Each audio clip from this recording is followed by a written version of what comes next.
Começa agora o Nosso Mundo. Hoje vamos conversar sobre um documento publicado recentemente que nos chama a presença da ternura, da fé e principalmente nos chama a presença do Senhor. Vamos falar hoje sobre o Evangelho Gaudium.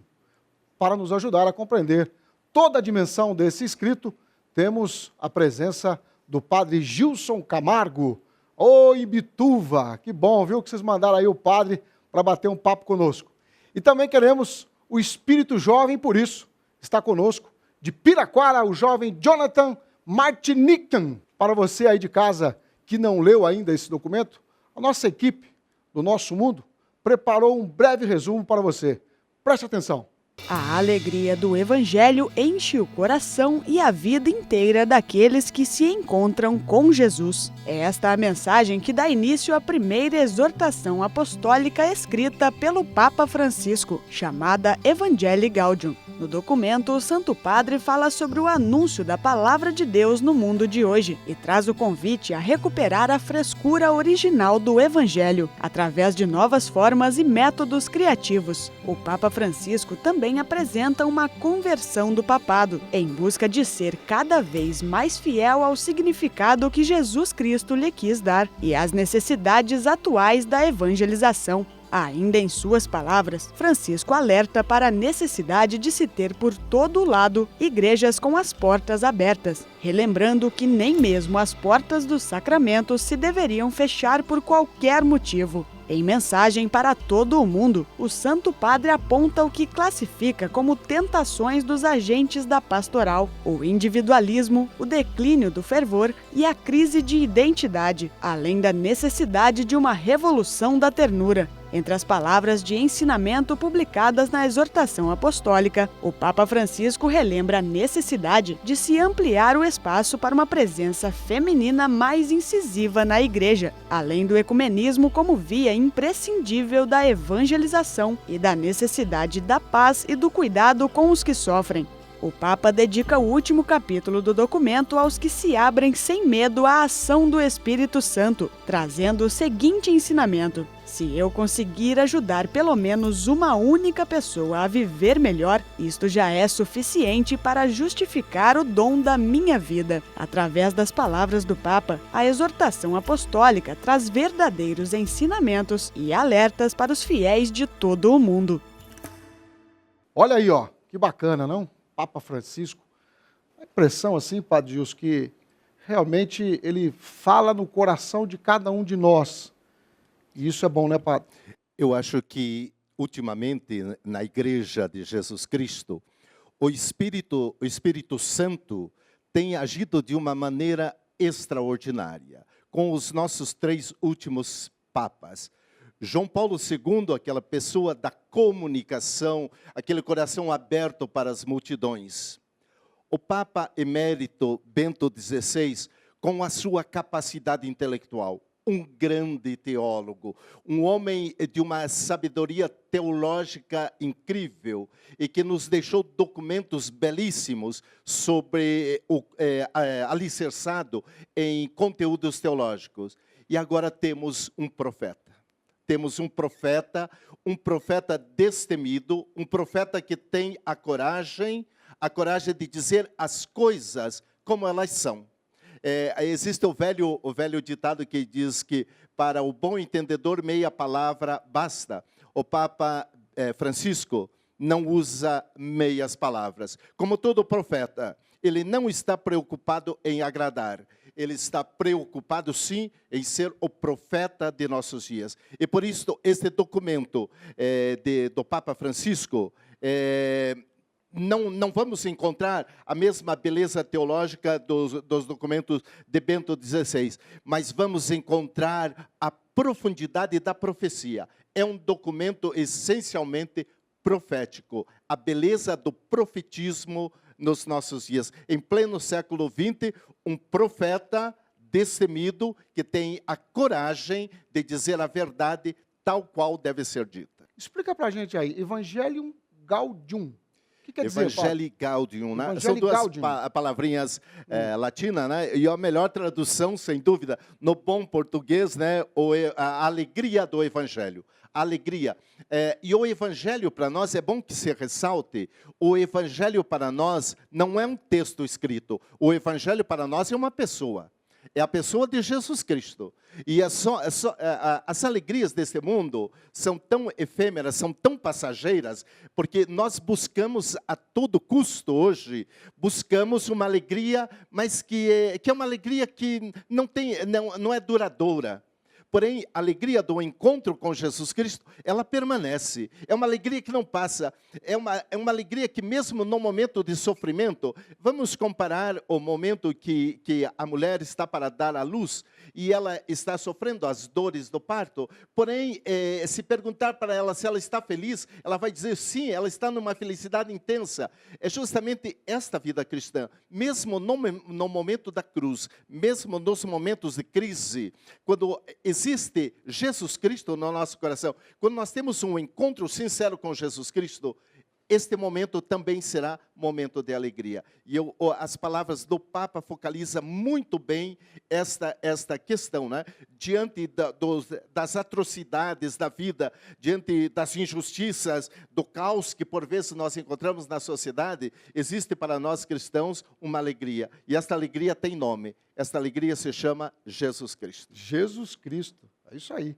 Ô, Jonathan, essa alegria também já está contagiando os jovens, né? Porque na Jornada Mundial da Juventude, a gente percebeu lá que o Papa foi agraciado por milhões de jovens de todo mundo. Você esteve lá presente? Com certeza, estive na JMJ, foi uma graça muito grande, foi a minha segunda JMJ, eu já estive em Madrid também em 2011, e é uma alegria imensa estar no meio de tantos jovens, ver que a igreja está viva, né? O mundo vai contra, vai mostrando coisas que vão contra a nossa fé, mas a gente deu essa resposta e na JMJ aqui do Rio de Janeiro também foi a mesma coisa. Muita alegria, todos os jovens. Eu acho que o Papa deve ter usado um pouco da JMJ, dessa alegria transmitida pelos jovens para dar título a essa exortação, né? O Evangelho da Alegria. Nós somos a igreja, vamos ser os protagonistas, como ele tem tanto dito para cada um de nós, né? E cabe a cada um de nós fazer a nossa parte no dia a dia. Como o padre disse, o mundo traz muita alegria passageira, mas é em Cristo que a gente encontra a verdadeira alegria. Em Cristo. Está vendo aí, padre? Confirmação Sem boa dúvida, de um jovem, não é não? Sem dúvida. E o jovem é o rosto alegre da igreja. O jovem que vive realmente a mensagem de Jesus Cristo é o rosto alegre. Porque sempre que tenho ocasião de conversar com os jovens, eu peço a eles, pelo amor de Deus, nos ajude. Nós vamos ficando mais velhos, e vamos tendo uma dificuldade de rir, né? Porque o riso não é alegria. O riso é a expressão da alegria. Né? Alegria. E então nós vamos ficando muito, muito sérios, muito... E Sisudo, o jovem, basta olhar carrancudo. para esse jovem e você já vê logo o riso. Alegria. O jovem tem o riso muito fácil. E isso é uma coisa linda, né? É isto que o jovem pode contribuir. Por isso, o Papa, durante a jornada, eu não estive, mas a gente acompanhou pela televisão. Então, o Papa estava o tempo todo quase que rindo, com uma alegria, né? Porque os jovens provocam o riso, né? É muito divertido estar próximo do jovem. Agora, uma verdadeira alegria que nasce de Jesus Cristo. Né? Falando um pouquinho sobre esse documento aí, o que mais lhe surpreendeu com relação aos documentos do Papa? Meu Deus, esse é um mundo, né? Deixa eu até apanhar aqui o documento. Fica à vontade, padre. E desde logo, cuidado com as pseudos leituras deste documento. É um perigo você isolar um texto ou até isolar um capítulo do contexto de todo o documento. Isso pode ser extremamente prejudicial. O documento está organizado em 5 capítulos. Esses 5 capítulos, digamos assim que este documento precisa ser lido a partir do 3º capítulo.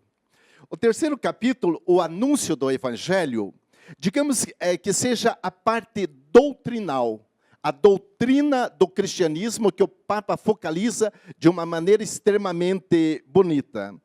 O capítulo 1º, intitulado A Transformação Missionária da Igreja, e o capítulo 2º, na crise do compromisso comunitário, são como que 2 degraus para levar ao 3º capítulo. E os 2 últimos, o capítulo 4, a dimensão social da evangelização, e o capítulo 5, evangelizadores com o Espírito, seriam os 2 que decorrem. Então, o coração do documento está aqui. Mas, a partir deste coração, não existe outra solução senão algumas atitudes coerentes com o que eu creio. O que eu creio, a doutrina cristã, precisa ter coerência.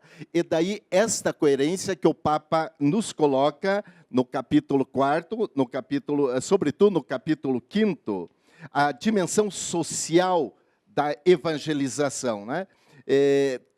Focalizando alguns assuntos que precisa ser tocado, né? Uma série de assuntos espinhosos, inclusive adentra dentro da própria igreja. À luz da doutrina, ele chama a atenção, em primeiro lugar, da própria igreja, a coisas que precisam mudar, não pode continuar assim, e ele chama a atenção também da sociedade. À luz dos ensinamentos de Jesus Cristo, se nós queremos uma sociedade cristã, que é alicerçada nos valores evangélicos, há muita coisa que precisa mudar. É só que eu tenho medo que se comece a tirar coisas. Vamos já tocar em alguns assuntos. Por exemplo, dizendo algumas afirmações, né? O Papa é contra o capitalismo. Isso não é verdade. O Papa não ataca. O Papa, à luz da doutrina cristã, o Papa apresenta a coerência. Quer dizer, não cabe ao Papa propor um sistema político ou um sistema social, não é essa a sua tarefa, né? Mas, diante da doutrina, então, nós olhamos para a realidade e percebemos a pessoa humana desfigurada. Bom, se a pessoa humana está desfigurada, isto não pode acontecer. Por exemplo, digamos assim que profeticamente, nesse documento, o Papa defende, à luz da doutrina cristã, do ensinamento de Jesus Cristo, ele defende o princípio da vida. O princípio da vida. A vida como valor absoluto. Ainda que 1 segundo, 2 segundos de vida, esta vida precisa ser defendida. E a dignidade da pessoa humana. A pessoa humana. Esses são os 2. Nós não podemos mudar o Evangelho. Nós não temos. A única coisa que nós podemos é dizer sim aos ensinamentos de Jesus. E os 2, digamos, os 2 pontos querigmáticos da doutrina cristã é justamente o valor absoluto da vida. O valor absoluto da vida e a dignidade da pessoa humana. Esses são os 2 pontos que o Papa defende. Agora, se ele percebe que, por vezes, esses valores estão sendo atacados, cabe à igreja defender os seus valores. É verdade. Agora, deixa eu deixar uma pergunta para você aqui, o seguinte, Jonathan. Depois da passagem do Papa na Jornada Mundial da Juventude no Rio de Janeiro, o jovem voltou com um número maior para a igreja ou não? Depois do intervalo você vai falar isso para a gente, tá bom? Porque nós vamos aí para um breve intervalo, mas eu faço um convite para você. Aproveite esse momento e torne-se um sócio aqui da Rede Evangelizar. E muito obrigado pelo carinho da sua audiência. Você está no nosso mundo. Já já a gente volta.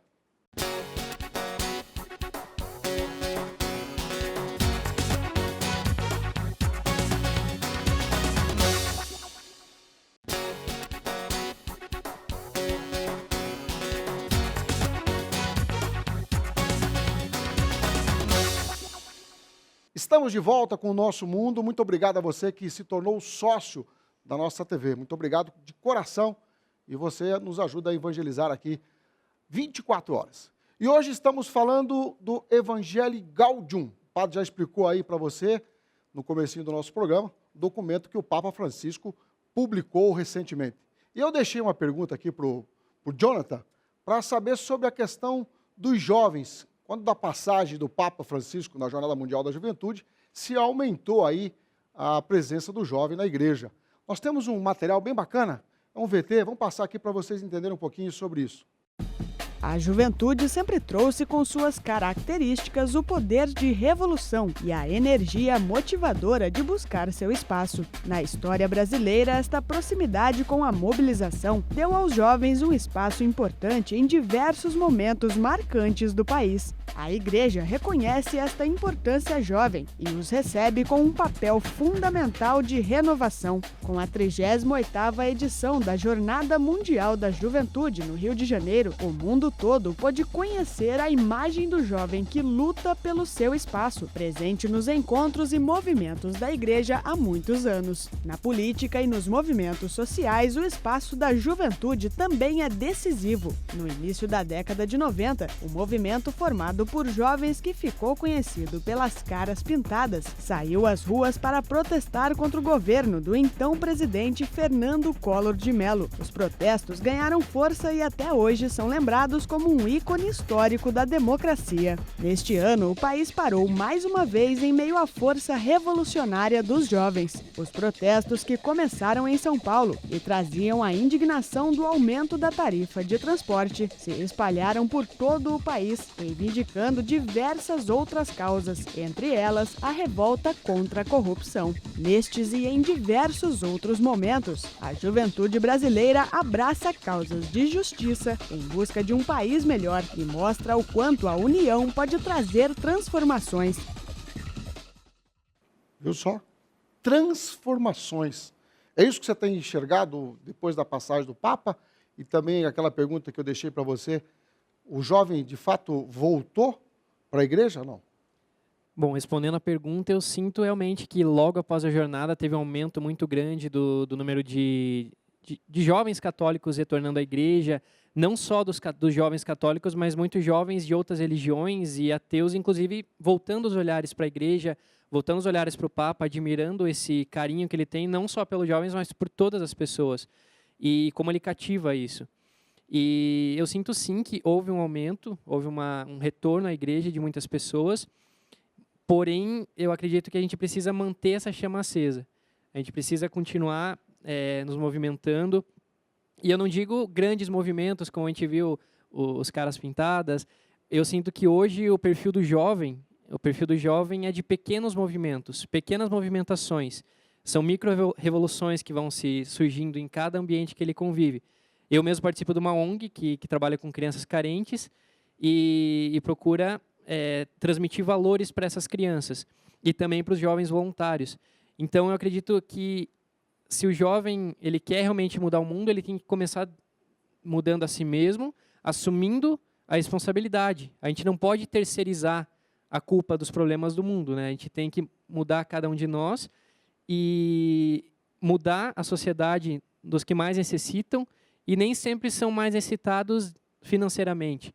Às vezes uma pessoa é bem financeiramente, porém não tem a palavra de Deus. Então, nos nossos ambientes, escola, faculdade, família, levar esse Cristo. E esse Cristo dá alegria, do Evangelium Gaudium. Ô padre, o senhor entende isso também? Tem visto isso lá dentro da sua comunidade, não? É um grande desafio como lidar com esses jovenzinhos, né? Os que me conhecem estão acostumados com essa expressão, jovenzinhos, né? Porque o jovem está num momento extremamente complicado da vida. Muita informação? Sobretudo, o grande desafio da decisão. Por exemplo, você está decidindo, né, o que realmente você quer da tua vida profissionalmente. Então, talvez seja a fase, esta idade que nós estamos aí, pelos 50, 60 anos, é muito tranquila, porque já fizemos as opções. Eles precisam abrir caminhos. Precisam encontrar rumos. Então, ele vive uma instabilidade muito grande, a juventude. Nós precisávamos, como igreja, e o Papa nos aconselha e fala muito bonito sobre o jovem nesse documento, espero que a Pastoral da Juventude procure descobrir o profetismo que está aqui a respeito dos jovens, mas nós precisamos encontrar uma linguagem capaz de tocar o coração do jovem, dentro da sua instabilidade. Nós não podemos querer que o jovem se comporte como nós adultos. É a mesma coisa, nós temos que respeitar as crianças, né? Nós não podemos exigir que as crianças se comportem exatamente como adultos, né? Às vezes vem a preocupação com os pais, né? Os pais querem que a criança participe da missa, como eles, como adultos, né? E a criança é criança, né? É impressionante isso aqui, né? E precisa respeitar. Como precisa respeitar a identidade da juventude, né? São caminhos que temos que encontrar. Ô, Jonathan, a gente vê assim muitos jovens indo para as baladas. E você? O que você encontrou na igreja para te tirar dessas baladas noturnas aí? Vai lá. Eu gosto também. Eu gosto de festa, gosto de me divertir. Porém, eu encontro um limite. E esse limite não é uma regra, não é uma imposição que a igreja, mas é um estilo de vida que a gente passa a seguir. Seguir a Jesus Cristo não é uma doutrina, não é um simples obrigação que a gente tem, mas Pressão. Exatamente, é uma liberdade que a gente encontra nele, uma verdadeira liberdade, e é uma opção de vida onde tem seus ensinamentos. Então, eu não sigo uma simples religião, eu sigo uma pessoa, que é Jesus Cristo. E é nele que eu encontro essa alegria, essa vontade de viver. E mesmo nos momentos difíceis, ele está junto comigo. E é muito melhor do que nas baladas, no momento é muito bom. Ou em outras festas que se tem. Só que sempre vai se buscar mais. Nunca vai se encontrar a verdadeira alegria. E é em Cristo que a gente encontra essa verdadeira alegria. Talvez até os pais não vão ficar muito contentes com aquilo que eu vou dizer, né? Fica à vontade, porque padre. os pais querem que os filhos não vão para a balada, né? Eu prefiro que eles estejam lá, mas se comportando como cristãos. Vai para a balada, diverte. O divertimento é alegria. Nós não podemos tirar o direito do jovem divertir, de viver esta etapa tão bonita da vida deles, né? Vai para a balada. Os pais vão ficar bravos comigo. Vai para a balada, mas na balada se comporte como um cristão. Com responsabilidade. Exatamente, se comporte como um cristão, né? E se preocupe também com os pais, de quando em quando dá uma ligadinha dizendo que tá tudo bem, né? Porque eles é o amor deles que é por vocês jovens, o amor de pai e de mãe, que vocês só vão compreender quando se tornarem pai e mãe, né? É evidente que eles não dormem, né? Era muito melhor para eles que o pai dissesse, não vou para a balada. Vão sim, mas na balada se comportem como cristãos. Eu acho que vem E muito... juízo, hein? Vem muito Juízo. da conscientização e da formação que esses jovens vão ter.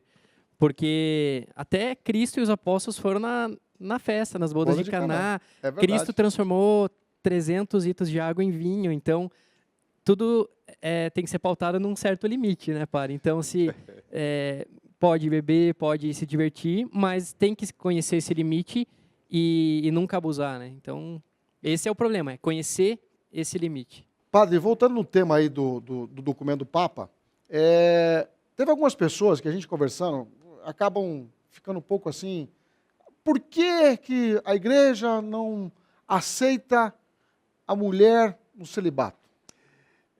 No sacerdócio, né? sacerdócio, o ministério perdão. ordenado para as mulheres, né? O Que é padre, uma coisa...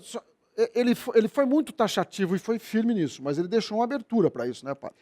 Eu tenho a impressão que o que ele escreve é muito profético e eu acho que com muita justeza, com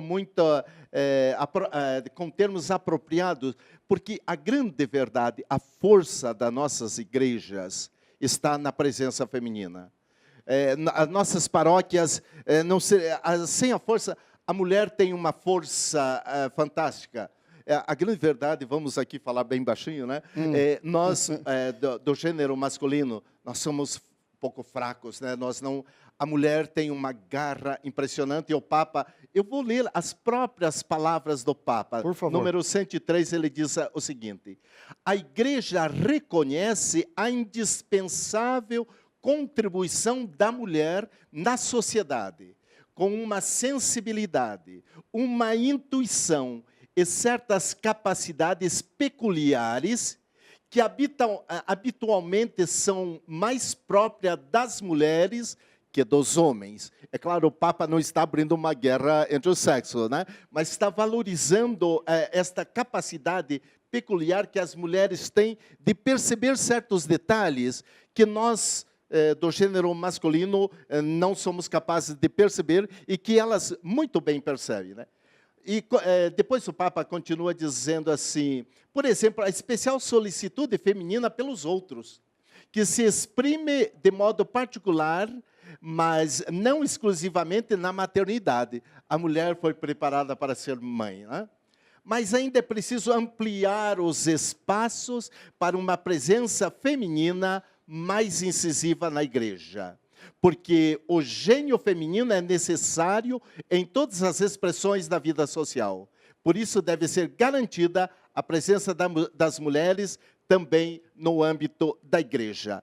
Mas, em seguida, o Papa apresenta por uma questão simbólica da teologia que o sacerdote age in persona Christi Capitis, na pessoa do Cristo cabeça da igreja. Ora, nós não podemos negar, Jesus Cristo pertencia ao gênero masculino. Então, esta simbólica ainda precisa ser melhor pensada. Mas não há dúvida de que o profetismo do Papa abre caminho. Mas ainda é preciso ampliar os espaços para uma presença feminina mais incisiva na igreja. Eu acho que tudo aquilo que ele, como profeta, pôde fazer no momento atual, ele o fez. E muito bem, eu acho que as mulheres devem sentir que as palavras do Papa são extremamente proféticas para o mundo feminino. Porém, nem tudo é possível neste momento. Vamos abrir espaços para um futuro, né? Vamos com calma. A igreja já está no 3º milênio, né? Mas com certeza ela vai perdurar por muitos milênios e nós vamos caminhando, né? Mas é bom que como o Papa diz, que se trace os rumos da igreja para os próximos anos. E nesses rumos está a justiça social. A preocupação do Papa com a justiça social, está a presença feminina e está contemplado o jovem nesse plano de governo do Papa Francisco. É isso aí, ó. Que gostoso demais esse programa, né, gente? Está passando muito rápido. Se você quiser participar conosco, também pode mandar aí as suas perguntas, sugestão para o nosso programa, para o nosso mundo. Por falar em 3º milênio, olha só a nossa chamada, o nosso VT da rede Evangelizar de TV. Não importa a hora, não importa o clima, não importa o problema. 24 horas por dia, em 2 emissoras de rádio, 2 emissoras de TV, no jornal e no mundo todo através da internet. Estamos com você no dia a dia, no conforto para a lágrima e na luz para o caminho. Com a sua contribuição mensal, é você quem mantém esta obra. Você que mantém essa obra. Ah, que peninha. A diretora já disse para mim aqui, padre, já está acabando. Tudo que é bom acaba rápido, não? Pois é. Tinha assunto aqui para nós ficar uns 2 anos batendo papo. Mas não?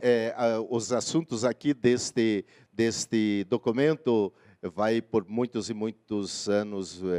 Está aberto o caminho. Nós apenas demos o primeiro passo. Que bom que talvez seja um dos programas que esteja tendo um protagonismo em termos de focalizar este documento. Eu venho com muito prazer, porque é minha obrigação como padre esclarecer e dizer exatamente aquilo que o Papa quis. Não o que as pessoas estão interpretando, mas aquilo que foi o profetismo do Papa Francisco. Tem muita gente equivocada falando coisas que realmente ele não fez. Ele não atacou, ele defendeu os valores cristãos, que não podia ser diferente como sucessor de Pedro na Cátedra de Roma. Jonathan, finalizando aí o nosso programa, quero que você faça aí um convite aos nossos jovens para participarem da nossa igreja tão bela, como diz aí o padre, né? Somente esse chamado Papa. Faz aí a continuação da chamada do Papa como jovem. Então, você jovem, você que está afastado da igreja, ou você jovem que já participa da igreja, assuma essa responsabilidade que o Papa tanto nos disse. Assuma o protagonismo da missão e, como eu disse, não terceirize a culpa. Não reclame do mundo, não reclame da tua família, não reclame do teu trabalho, mas seja jovem, seja alegre e busque em Cristo essa alegria. Ele realmente pode fazer a tua vida melhor. E busque se formar, principalmente. Às vezes a gente só busca alegria, cantar, dançar, mas busque se formar, conhecer essa igreja, que é tão importante para você, a cada dia mais, amá-la. Mais uma vez, muito obrigado a vocês dois pelo convite aceito. Fica aqui de volta quando vocês quiserem voltar ao nosso mundo. Muito obrigado. Deus abençoe o povo de Imbituva também, ao pessoal de Piraquara. Obrigado, Padre Gilson, obrigado, Jonathan. E obrigado a você que esteve conosco no nosso mundo.